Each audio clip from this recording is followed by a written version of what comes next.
Já tá caminhando pra lá, meu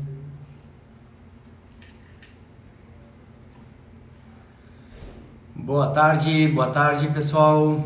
Sejam bem-vindos a mais uma live de sexta-feira. Oi Estela, oi Edna, oi Kailane.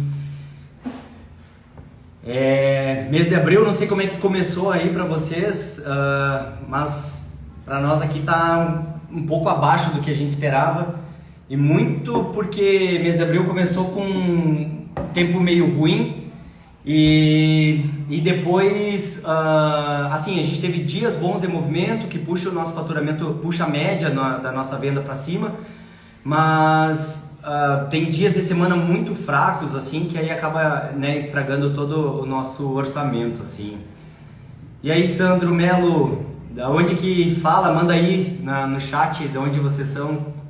O Túlio, sejam bem-vindos.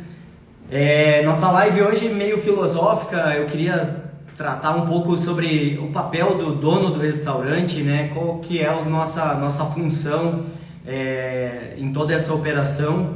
A gente começa trabalhando quando o restaurante tá lá no início, a gente está muito no operacional. Oi Sabrina, tudo bom? E aí, Léo? E a ideia é que a gente vai encontrando o nosso papel dentro do restaurante para que a gente consiga melhorar o resultado, para que a gente consiga também colocar as pessoas certas nos lugares certos, né?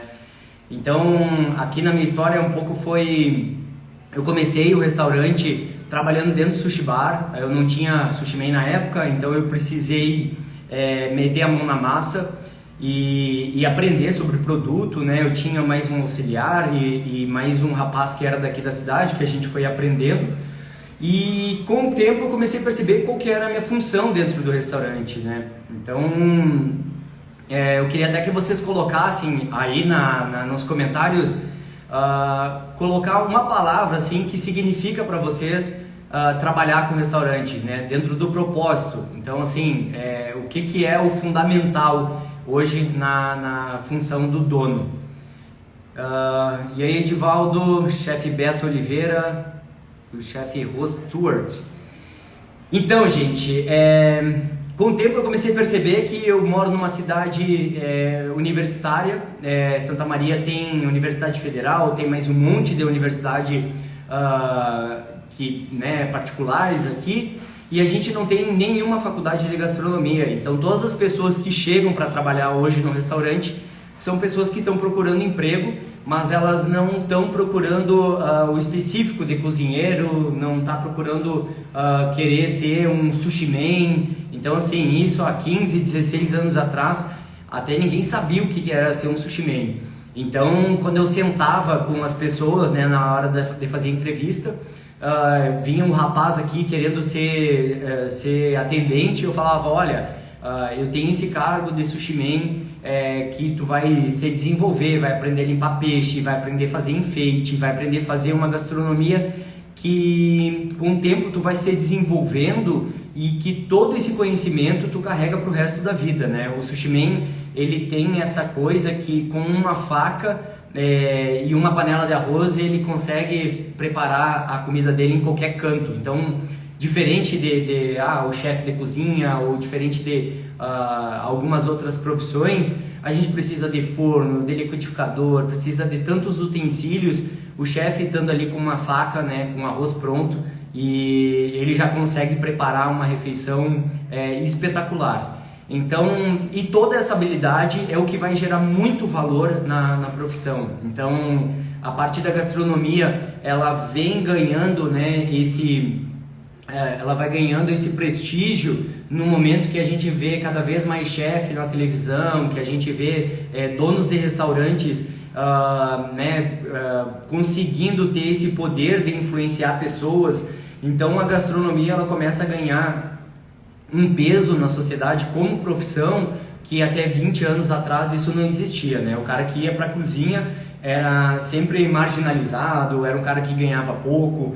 Então, esse processo de a gente também criar técnicas, de a gente entender sobre um pouco da parte financeira, sobre a parte de liderança, tudo isso vai dando um pouco mais de ferramentas para o profissional, para ele aumentar esse prestígio, para ele conseguir melhorar a remuneração dele, e tudo isso faz com que o restaurante cresça. Então, eu sinto muito assim que o papel hoje do dono do restaurante é encontrar essas pessoas. Como eu disse, muitos donos de restaurante, eles estão em cidades menores, né? Então a gente pega aí cidades mais afastadas do eixo Rio-São Paulo.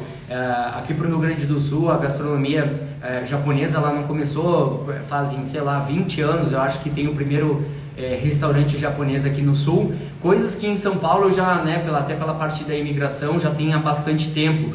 Então é muito mais fácil encontrar um sushi man com 30, 40 anos de experiência do que em alguns lugares que recém está começando a entender sobre a gastronomia, recém tem o primeiro restaurante japonês. Então tudo isso é um processo que o dono do restaurante, ele precisa ir criando essa consciência, passando para o profissional, passando para o consumidor, toda a importância de cada coisa, né, e gerando valor em cima da sua experiência. Santos Aulo da Silva. Pessoal, me contem aí de onde vocês são e como é que está sendo aí o mês de abril para vocês, se está sendo boas vendas, se está sendo abaixo, né, do que era esperado. Aqui no Rio Grande do Sul a gente teve esse mês um aumento de ICMS, então assim, a gente vai no mercado e as coisas estão bem mais caras, né? Então assim, desde ovo, a Kailane lá de Natal, do Rio Grande do Norte. Faz quanto tempo, Kailane, que tem restaurante japonês aí? Então assim, a gente vai no mercado e a Sabrina está falando que está abaixo do esperado. A gente no grupo lá da mentoria, eu fiz essa pesquisa há 3 dias atrás e o movimento está abaixo do esperado para todo mundo, né? Então a gente sente que é um problema econômico, tem um problema também no preço do salmão. Então não sei se vocês já repassaram aí o valor no cardápio, deixa a experiência mais cara. Como eu falei aqui no Rio Grande do Sul, o mercado teve muito repasse dos insumos. Então a gente vai lá para comprar ovo, vai para comprar a parte do hortifruti, tá tudo muito caro. Então no momento que a gente vai subindo o nosso custo dentro de casa, a gente vai deixando, vai queimando essa gordura que a gente usaria para comer fora, para ter experiências de entretenimento, né? Então a gente vai cortando todos esses gastos aí e o nosso setor acaba sendo afetado, né? Então o restaurante acaba tendo que apelar para promoções, sendo que a gente já tem um custo muito mais alto com CMV, né? Porque se as coisas sobem, vai diminuindo a nossa margem se a gente não faz esse repasse. E aí no momento que eu faço uma promoção ainda, eu termino de desgraçar tudo lá que já está apertado, né? Então eu tenho que ficar apelando para promoção, para tele grátis. Então essas coisas a gente precisa fazer isso tudo de uma forma bem pensada e cuidando para não estragar ainda mais o CMV, não estragar o resultado operacional lá no final. Então a gente entender, né, o nosso papel dentro do restaurante, ele vai ser fundamental, porque a gente como dono, a gente tem que dar um norte para a nossa operação, né? A gente tem que mostrar para todo mundo que está aqui dentro o que a gente quer para longo prazo. Eu não posso entrar no restaurante e começar a trabalhar todo dia apagando fogo, sabe, correndo, vou no mercado, compro o cream cheese que faltou, compro não sei o que, e aí chego aqui, aí tem que entrar pro sushi bar, correr, aí eu tô sempre cansado. No dia seguinte eu acordo já com um monte de coisa atrasada, com tarefa com fornecedor, com grupo de marketing. Então nessas coisas, o dono do restaurante, se ele em nenhum momento ele para pensar para onde o restaurante dele vai, ele simplesmente é engolido por todas essas tarefas do dia a dia. E aí a gente para de pensar onde realmente é importante a gente colocar o nosso tempo, né? Que é na parte estratégica, é pensar o quanto de faturamento eu quero buscar, é pensar na capacitação das pessoas que estão aqui dentro. Então nessas coisas a gente precisa em algum momento, né, sair um pouquinho da operação, olhar como é que estão os números, olhar como é que está a operação e a partir daí traçar planos estratégicos para a gente melhorar todo o restaurante.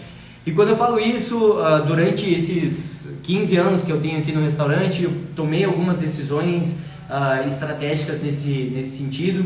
A gente começou o restaurante de uma forma com o dinheiro que tinha, assim, não dá para se queixar que era pouco, mas foi o jeito que deu para abrir. E dentro disso a gente sempre foi juntando dinheiro para reinvestir, melhorar a qualidade no layout, na parte de equipamento, porque quem trabalha na cozinha, a gente trabalhar com equipamentos bons, isso facilita muito por uma parte de eficiência, né, para a gente conseguir melhorar o processo, entregar as coisas com mais rapidez, por uma questão também de bem-estar, no momento que a gente trabalha com máquinas que não ficam dando problema, elas não geram um estresse, né? Então assim, como o nosso trabalho já é uma coisa que é muito sob pressão, a gente ir facilitando algumas coisas aqui dentro vão melhorar esse bem-estar da pessoa que está ali dentro da operação. Então a gente sempre buscou essa melhoria constante aqui dentro. Então o restaurante começou com o arquitetônico, né, meio meia boca, assim, era um piso feio, as paredes eram todas vermelhas, a coisa era meio bagunçada. E conforme foi sobrando um pouco de caixa, a gente foi melhorando toda a parte estrutural do restaurante. A gente tinha um problema aqui que o restaurante tinha o sushi bar bem no meio, então ele não tinha conexão com cozinha. No momento que a gente precisasse ou skin no meio da noite, ou precisasse fritar alguma coisa para colocar num combinado, o sushi man tinha que caminhar pelo restaurante todo para ir até a cozinha, né, para conseguir fazer alguma coisa quente. Então foi no momento que a gente resolveu mexer na parte estrutural, né? Eu estava já uns 2-3 anos dentro do sushi bar e o restaurante estava bem, assim, mas muito na questão de feeling, porque a gente não tinha gestão financeira. E aí a gente resolveu dar essa remodelada e aí fazer um projeto arquitetônico. Hoje esse salão onde eu estou, a parte de trás ali era a nossa área de lavagem.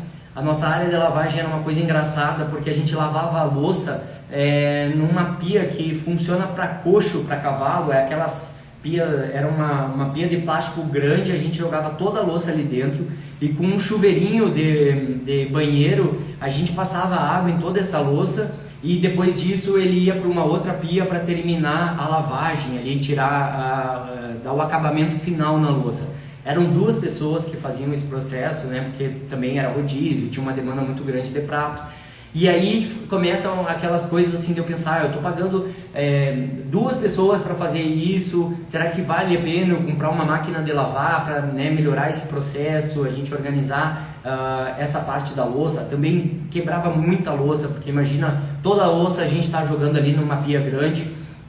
Então nessas coisas a gente para um momento. E aí uma máquina de lavar na época custava 8 ou 9 mil reais. Hoje uma máquina que custa 30 mil reais. A máquina de lavar hoje está caríssima, né? Então a gente parou, pensou, e dentro daquilo de a gente pagar um salário, ter uma pessoa, né, dedicada para aquilo, a gente comprou uma máquina de lavar.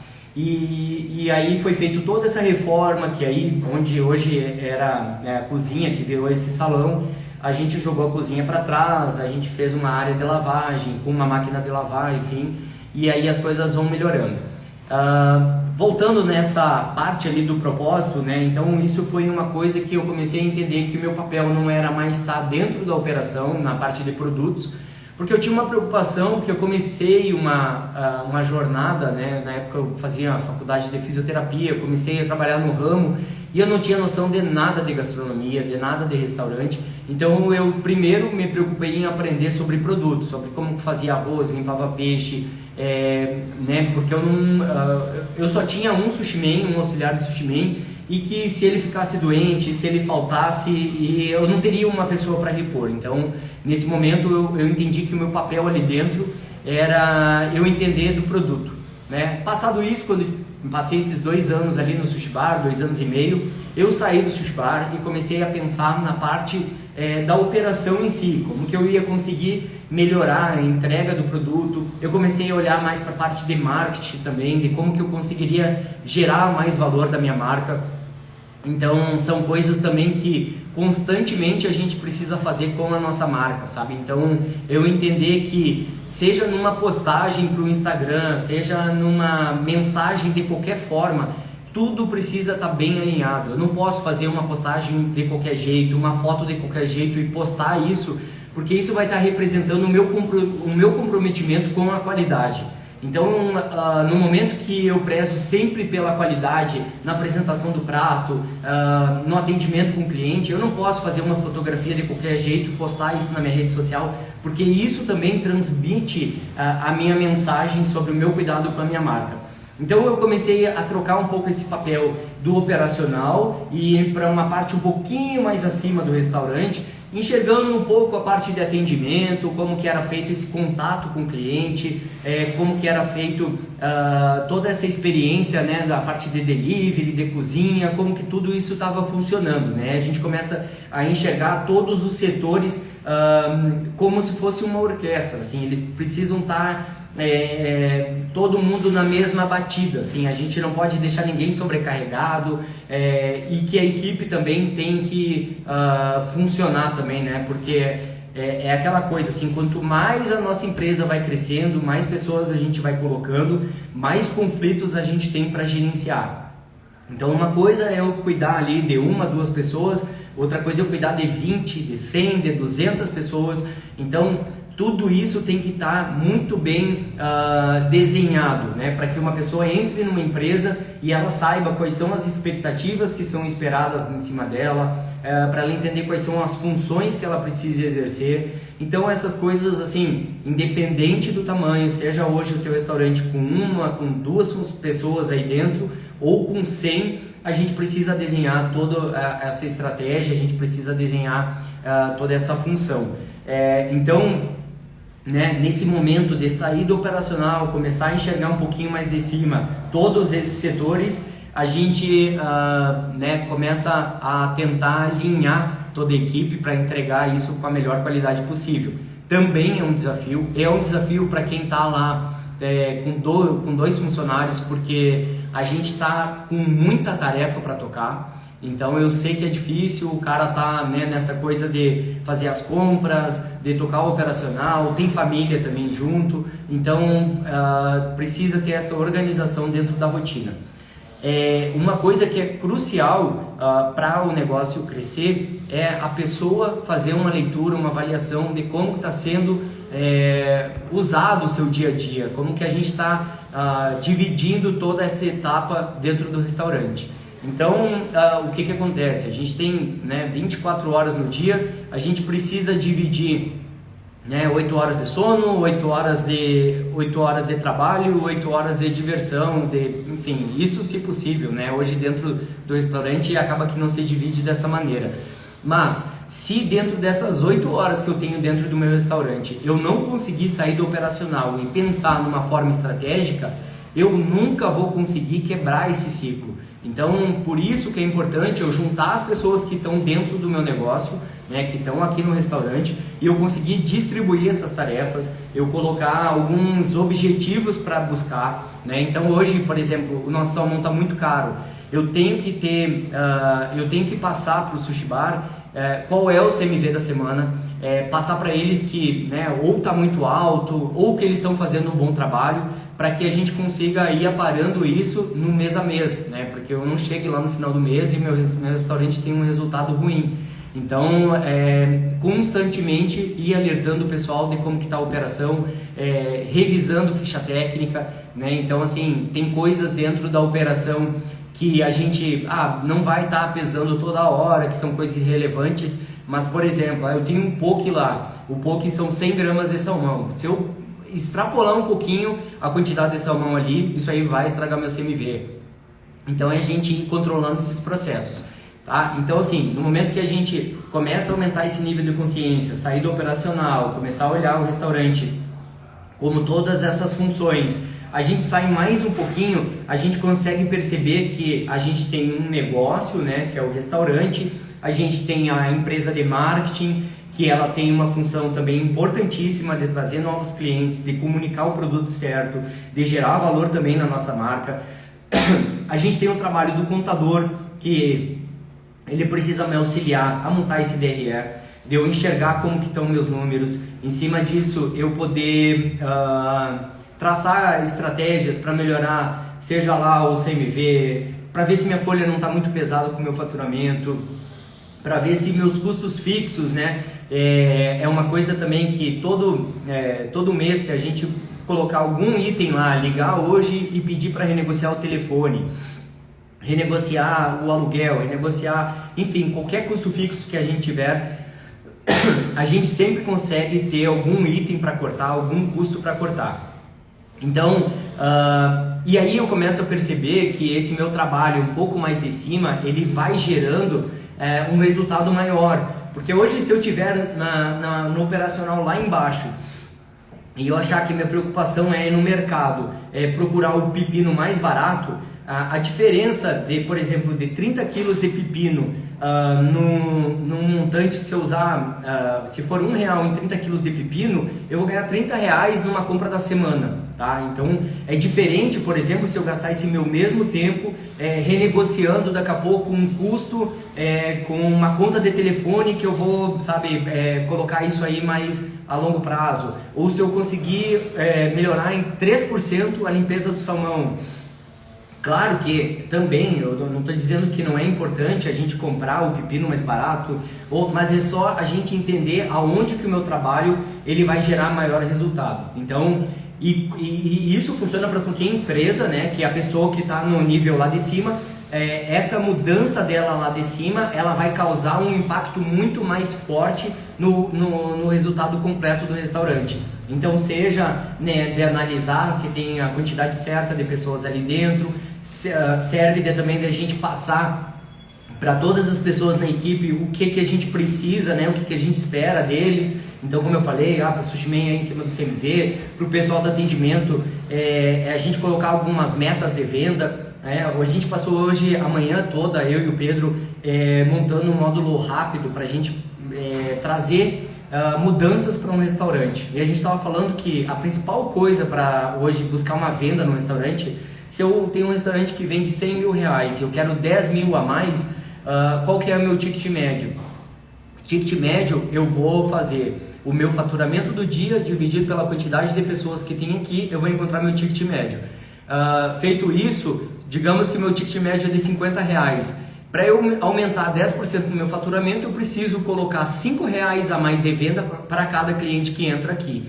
Então, assim, dentro disso, eu posso transformar nisso numa estratégia para o atendimento, de vender mais uma água, vender um café, de colocar uma sobremesa, porque, né, pode ser que não são todas as pessoas que vão comprar sobremesa, mas se a gente precisa desses R$5 a mais de venda em todo mundo, sei lá, de 4, 5 sobremesas, daqui a pouco eu já consigo atingir esses 10% na venda do meu dia. Então são formas muito mais simples de a gente conseguir um faturamento, de a gente melhorar esse lucro líquido, sem que eu, né, tenha que estar lá nesse estratégico, não, nesse operacional, sem que eu estar, né, sobrecarregado, tendo que correr e que quanto mais baixo esse nível de consciência, menor vai ser o resultado que a gente vai conseguir trazer para o restaurante. Tá? Então, depois disso, a gente vai, assim, quando a gente consegue ir organizando, subindo ainda mais, a gente começa a ter um propósito ainda maior, né? Então, assim, hoje eu sinto que o meu propósito aqui dentro sempre foi gerar valor no trabalho de todo mundo, né? Então, porque eu percebo que se eu pego uma pessoa que vem pra cá e nunca trabalhou com gastronomia, eu ensinar técnica, eu mostrar pra ele que a gente pegando um arroz comum e temperando bem, né? Fazendo, selando bem uma carne, trazendo um enfeite, uma apresentação bonita para esse prato, vai ser algo que as pessoas vão desejar e vão pagar bem por aquilo, por um produto que é comum, que a gente gerou valor em cima disso.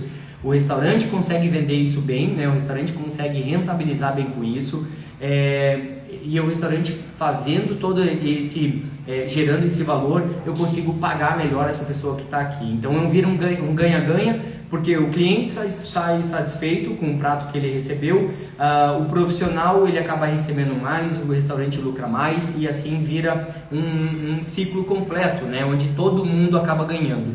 Então é a gente buscar ferramentas para a gente sempre valorizar todas as pessoas que trabalham aqui, para que a gente consiga gerar valor no trabalho, né, e que a marca cada vez fique mais forte e que a gente tenha uma comunidade de clientes, de fãs que gostam do restaurante. Eu espero que tenha feito sentido isso. Eu queria ver se alguém tem alguma dúvida. Vamos mandando pergunta aqui no chat. Kailane, Samila, o Túlio, Roger, Cleison, Chefe Diego e o S. Andrade. Vamos mandando pergunta. Eu vou subir essa live para deixar até domingo aqui no perfil. A ideia da gente trazer esse conteúdo é sempre para criar essa consciência, né? Eu gosto de dizer assim, independente do momento que esteja passando, é a gente ir colocando no passo a passo, sabe, do nosso restaurante, respeitando o processo. Eu estou começando agora, mas a minha ideia daqui a pouco é ter 10 restaurantes ou 20 restaurantes, ter uma rede de restaurantes pelo Brasil inteiro. Então, assim, a primeira coisa é a gente enxergar o nosso norte, né? E depois ir passo a passo a gente implementando essas ferramentas, implementando esses processos, que o restaurante vai ganhando corpo. E claro, a gente precisa ter paciência, né, e dar tempo ao tempo para que as coisas vão acontecendo. Certo, pessoal? Queria agradecer a presença de vocês aí hoje. Sexta-feira que vem a gente está de novo aqui. Eu estava com o Pedro e a gente está fazendo esse módulo aí para ajuste rápido. Então vai ser uma ferramenta que a gente vai estar colocando lá na mentoria, para ser muito efetivo, para organizar o restaurante da forma mais rápida possível, em cima dos 4 pilares, entender o que é realmente importante, o que traz resultado para o restaurante, né? Então tem muita ferramenta lá, tem bastante conteúdo, e a ideia é que a gente vai implementando isso aos poucos, né? Então assim, é muito difícil a gente colocar tudo ao mesmo tempo, porque vai virar uma bagunça. A gente precisa implementar, a gente precisa dar tempo para as coisas se estruturarem, a gente precisa acompanhar esse processo, e aí depois disso a gente passa para um outro passo, e assim a gente vai evoluindo com o restaurante. O Túlio mandou uma pergunta: com esse aumento de salmão, já é hora de subir os preços ou tem esperança de baixar os preços por agora? Então, Túlio, a ideia... eu tinha conversado com um dono de uma distribuidora em novembro, e até eu tinha feito um vídeo falando sobre esse aumento, né, que ia acontecer e que passaria depois da Sexta-feira Santa, né? Essa semana a gente já está aí, acho que 2 sextas depois de Sexta-feira Santa, e nada do preço baixar. Também a gente teve um problema de alta de dólar. Diz que o mercado americano está muito aquecido e ele influencia muito nesse preço de salmão, porque quanto mais os Estados Unidos compram lá no Chile, né, mais eles jogam o preço para cima, ainda mais que não tem peixe grande no mar, né? Então assim, o que está acontecendo? A gente está com muito peixe pequeno, né? Então quando eles conseguem regular toda essa oferta e demanda, eles ficam com bastante peixe grande e pequeno, né? E aí com isso o preço tende a cair. Então, como agora só a venda está acontecendo desse peixe pequeno, acaba sempre jogando muito lá para cima, né? Porque como não tem essa gordura lá nas salmoneiras, a gente está pagando muito caro. O que eu tenho sentido? Que como todos os donos de restaurante estão reclamando do movimento e que, né, tá muito mais fraco, aqui o mercado brasileiro está comprando menos salmão lá para o Chile. Então vai dar um tempo agora de estabilizar isso. Claro que junho e julho, para quem já está há mais tempo aí no segmento, sabe que é uma época do preço do salmão subir. Então a gente teria mais ou menos aí maio, junho, para que a gente consiga ainda ter um preço barato antes de pegar julho, que vai ser o verão do hemisfério norte, e que aí sim bomba lá, né? E aí a procura vai ser muito grande, tanto da China quanto da Rússia e dos Estados Unidos, e aí o nosso preço sobe de novo. A Sabrina está falando, está pagando R$ 63,90. E provavelmente é um peixe 10-12, né? Então o sushi man tem que gastar bastante tempo ainda limpando, são 25, 6 peixes numa caixa, o rendimento pior, então acaba que é muito pesado. Uma dica, aqui estamos utilizando o skin como estratégia. Kellen, aqui no Rio Grande do Sul tem bastante gente que está vendendo skin mais barato. Então, às vezes dá para comprar de fornecedor, paga ali R$ 39,90, R$ 29,90 no skin puro, né? Porque como eles acabam limpando lá lombo e barriga, eles acabam vendendo isso mais barato. E agora mais do que nunca é a hora da gente pensar na nossa curva ABC, rever como é que estão os nossos preços para não deixar isso impactar. Então, respondendo ao Túlio lá, ou a gente vai fazer esse repasse, né, de colocar esse valor mais alto, ou a gente segura isso mais um tempo acreditando que vai cair o preço do salmão. Essa semana eu consegui pagar R$ 48,80 no salmão 10-12 aqui, só que eu tenho, como o restaurante está no presumido, eu pago mais 8% de ICMS, porque eu tenho que ainda, se eu consigo comprar um salmão com a nota cheia, eu consigo gerar crédito e abater do meu imposto final. Como esse salmão é os 48,30 com 4% de tributação da ICMS, eu pego esses 8% e acrescento ainda no meu custo. Então, de 48 ele vai mais ou menos para uns 52, se eu não me engano, uns 53. E é o que a gente está pagando aqui em Santa Maria. Eu comprei agora na sexta-feira 10 caixas de salmão por 52, 53 de custo final aí. Não é um peixe muito bom, como eu disse, é um 10-12, a validade dele não é muito apertada, mas também não é muito boa, então a gente está tentando dosar um pouco isso, assim. Hoje eu também falei ali no ajuste rápido, a gente para fazer cotação, a gente leva em consideração o calibre, porque isso vai impactar no aproveitamento do peixe, a gente leva em consideração a validade, né, então assim, isso são coisas que com o tempo, né, se a gente consegue gerar valor e tudo mais, eu pegar um peixe com 5 dias de validade ou pegar um peixe com 12 dias de validade, vai ter diferença, porque né, o peixe, quanto menos tempo ele passa com contato ou na refrigeração, ou às vezes é um peixe que vai para um restaurante, volta, então a gente sabe que a gente abre caixas e o peixe, mesmo com uma validade boa, ele já não está numa condição muito legal. Então tudo isso a gente precisa ir avaliando e cuidando e vendo como é que isso vai representar no nosso custo. Então são coisas que, enfim, para nós a gente leva, né, bastante em conta aqui, prezando sempre pela qualidade. Lá dentro, depois quando o peixeiro for limpar, tem toda a forma do processo, né, dele tentar manipular o mínimo possível, a gente mantém ele sempre numa temperatura controlada. Hoje a nossa parte de limpeza tem refrigeração lá, então assim, a gente sempre deixa uma temperatura mais baixa, então isso não expõe o peixe. Pelo menos agora em Santa Maria fazem 26 graus, então né, uma temperatura alta e tal, não é muito legal para a gente lidar com peixe. Mas é isso, pessoal, queria agradecer a presença de todos, dizer que está sendo muito legal trocar essas experiências com donos de restaurante. A nossa plataforma lá, Mentoria, também assim, é fantástica, tem hoje mais de 40 donos de restaurante. E o assunto sempre é muito pertinente, muito rico, porque é muito específico. Então, assim, a dor de um serve para todos e a solução de um também serve para todos. Então, se quiserem, a gente vai conversando, vai trocando ideia, fortalecendo cada vez mais o setor, porque a minha ideia é essa, através desse conhecimento, a gente conseguir impactar a vida de pessoas que trabalham com a gente melhorar a nossa condição de vida aqui nesse país, que a gente passa alguns perrengues, né? Mas ainda assim a gente consegue ter uma boa vida aqui, tá certo? Aguardo vocês sexta-feira que vem, e aí a gente vai conversando durante a semana. Túlio, brigadão, recomendo a mentoria, está ajudando muito o meu restaurante. Brigadão, Túlio. Sexta-feira que vem eu aguardo vocês aqui. Até domingo eu vou manter essa live aqui no canal, aqui no Instagram, e aí a gente vai tratando aí os assuntos e espero que sexta-feira que vem o nosso peixe já esteja com um preço muito mais em conta.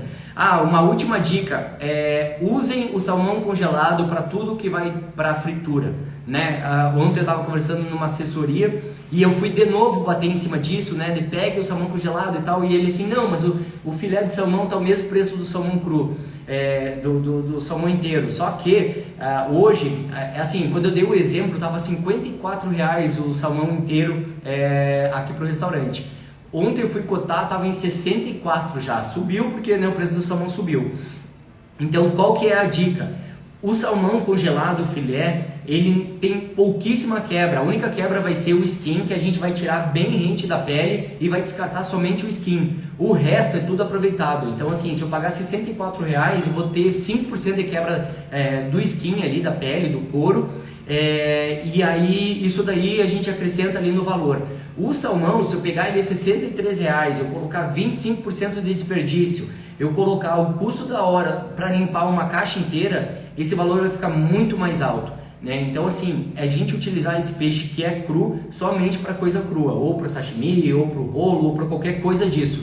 O que for para dentro de fritura, a gente pode usar esse salmão congelado, né? Então pegar esse lombo de salmão com preço mais barato vai jogar também esse custo mais baixo. A Sabrina está falando usar uma alga mais em conta para fritura. Sim, Sabrina, tem que cuidar só, porque às vezes a alga red, essas algas muito baratas, elas rasgam muito fácil. Então se tu começa a fazer uma produção muito grande e começa a guardar em pote a alga, porque o que muda ali na qualidade da alga?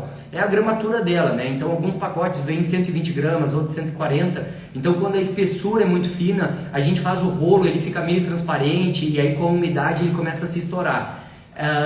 O que acontece? Às vezes as pessoas compram uma alga mais barata e usam uma alga inteira, né, para fazer os enrolados. Então acaba que não resolve nada. Então cuidar, se consegue fazer com a alga mais barata, cuidar para ele não se rasgar, cuidar para não usar uma alga inteira, porque aí a gente não vai estar economizando, né? Então atentar para esses detalhes, mas para fritura não tem porquê também a gente usar uma alga mais cara, né? Então ir observando esses detalhes.